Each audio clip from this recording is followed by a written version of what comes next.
But there are still key questions in relation to the rule of law in the north of Ireland. So June is also the anniversary of the death of Noah Donohoe, for example. 3 years ago, Noah Donohoe, a 14-year-old boy, was found dead in a storm drain in Belfast. The PSNI called off the search for Noah Donohoe within 24 hours of the boy going missing. CCTV footage taken 14 hours before Noah went missing was actually withheld from the family for 2 years, inexplicably.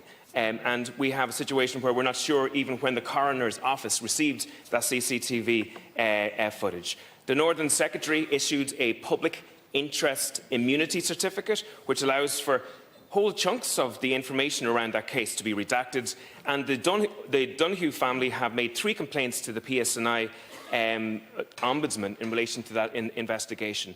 Now, I would say, as a co-guarantor of the Good Friday Agreement and as a supporter of the rule of law, I think the Irish Government have a role to play in making sure that the family of Noah Donohoe have justice, that at least the process of justice is delivered properly and by the rule of law, and that there are major questions of whether or not the British Government are delivering justice and truth and fairness in their investigations into the death of Noah Donohoe. And I'd ask you to make representations to the British Government to make sure that that's actually happening. Please.